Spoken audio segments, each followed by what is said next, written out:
Hi, this is Susan E., and I'm hanging out with the Page Girls.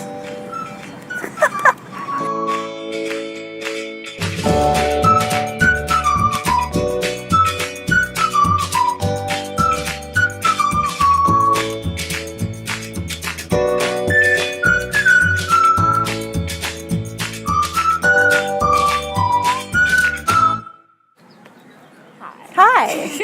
Thanks for having me. Thank you for joining me, Susan. I appreciate it. So let's start easy. First warm-up question. Let's stay easy. We should stay easy, but I have some kind of complex questions. Uh-oh. Okay. First question. You are going on a space mission for 10 years, and you can only bring 3 books with you. What would you bring? Oh, space mission. What would I bring? That's not so easy. Okay. What was the last 3 books you read? Last 3 books you read that you loved? I read The Ocean at the End of the Lane by Neil Gaiman. Thought that was fantastic. I really liked Ready Player One. That was really good. I think it's called The Martian. The Martian. Oh, by Andy Weir. Yes. Yes. I'm reading that now. It is. I thought it was pretty cool. great. I thought it was great. I thought it was great. Opening Very lines. different from the other ones, but really fun. You know, it's really strange when you write full time. What ends up happening is you shift into this dreamscape. And it's actually quite difficult for me to switch back into reality.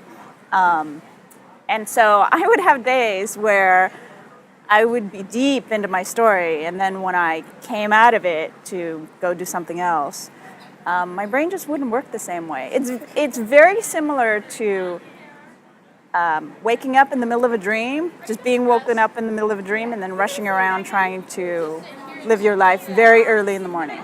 That's what it sort of feels like until you transition back into reality. So I am always feeling like I should pull back.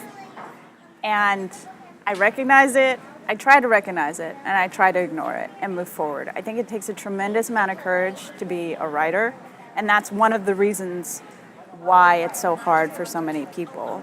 You're constantly monitoring what comes out and determining, is that appropriate? Can you do that? And I think it's important to let it out the way it needs to be out.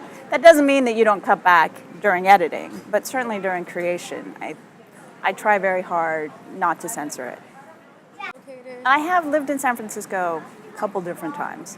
And also, same thing in Silicon Valley. So when you mentioned a location, the thing that popped into my head initially was the juncture of El Camino and Page Mill. In the first book, she makes a run for it toward Page Mill, and that's very clear in my mind. So I used to work in that area, so it's my old stomping grounds. You're like, I have this description on lock.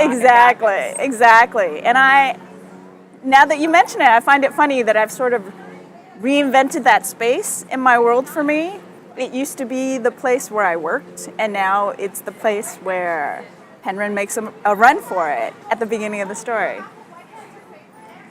Oh, we had a reunion at one point, and we went out to a B&B out in the middle of nowhere, and we turned into our 12-year-old selves, and we played cards, and we went for hikes, and we giggled a lot, and made stupid jokes, and it was fantastic. I like water. I know, that sounds... Actually, I do have a new favorite, now that I think about it. It's cocoa, but it's ground cocoa with hot water, like coffee, but with chocolate instead. That sounds delicious. It is. And amazingly, it's good for you. Or so they tell me. I don't have an update because I don't know what's going on at this stage. Okay. That's so It's really exciting. And it's, the less you expect, the more exciting it is. Do you see yourself continuing to write full time?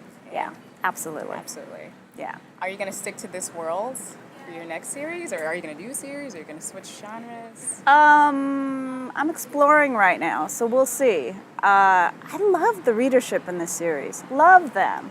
So I'm motivated to keep them happy and sort of in the world, but I do have to follow where my muse takes me. So it may be that I shift over and then shift back with some shorter stories, but I'm not sure at this stage. I'm exploring. I'm exploring the joys of writing. Isn't it nice to have that freedom to Yeah. just like explore? Yes, and you know, it really is. You were talking about the indie world. The indie world really gives you a lot of freedom. I mean, frankly, the traditional world has a lot of freedom too. It's just you need to bring other people into your vision. Right. Yes, that's a good point. Yeah. But, you know, you need to bring your readers into your vision no matter what as well. So Okay, thank you. you're very welcome. Thank you so much for having me. Thank you so much for